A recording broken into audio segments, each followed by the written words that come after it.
Hek thihanbagi mami urakliba asi laibak thibani haina nongchup imphal palem ima apun balup NIMPAL gi General Secretary S Santi Leimana fongdokre wafom asi ngasi nongchup imphal palem ima apun balup NIMPAL gi tara suba foundation day ga mari leinana Manipur Press Club ki loktak hall da pangthokiba thauram amada fongdokibani thauram aduda All Manipur Women Social Reformation and Development Samaj के President TH Ramani, Apunba Manipur Kanba Imalup Amkil के Advisor KH Anandi, Apunba Kang Manipur Kanba Imalup Amkil के President El Nganbi, Nongchup Imphal Palem Ima Apunba Lup NIMPAL के President TH Ibe Yaima, Nongpok Lengak Apunba Nupilup के President Y Mema, Tami Chimi के President Y Momon, Anul के President El Pramo, Thobal Ima के President T Bimola, Ichan के President T Premita, Machalema के President Amushanana Chingbana Athoiba Mithunglen Singoi NIMPAL के General Secretary S Santi Leimana makha taraduna hai lamdam asida leiriba Meira Paibi singi thauna asi aduki matik singthaningai ni amadi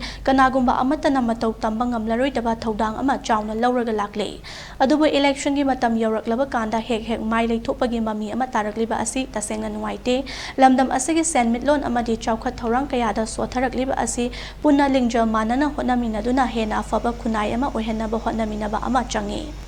NIMPAL na Manipur gi issue kayada saruk yaduna lakli amadi makhata nasu yakhigani haina haiki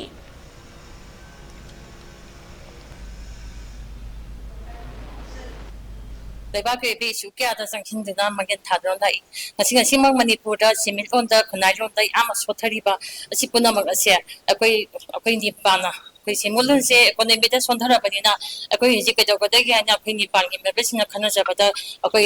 candle making akoi corona gi mamang se hi ani to ki badu su candle making se hi ani do to dana ji powder candle se akoi sabata bidana adigi swiss making to dana adi paper bag sadana adigi akoi gi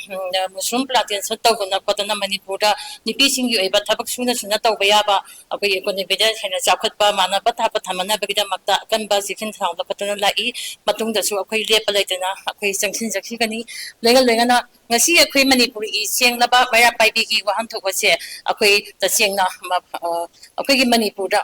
election amumuk tawa matamda amumuk himari thupagumba tunghanabangumba me hek tawe masima akoi taseng NIMPAL na penjate maramdi akoi Meira Paibi habi sengaleng himatamde ima singna phangse setana adi amna asengba khongthangda pusindana Meira gi amatto iba manga gum sangsiminadana iramda Manipur khunai se kanana bohana bra thamoi sengna akoi changsilami adubu ngasidi akoi amumuk election la pa matamda Meira Paibi gi himai se lekthopagum matawba se taseng NIMPAL na pende Manipur khunai ma kan matar gadi thamoi sengna akoi kathop amagal loina khunai se kanmina gadabani aduga nipi gi hak haiba siju akoi mek sengna akoi kanmina gadabani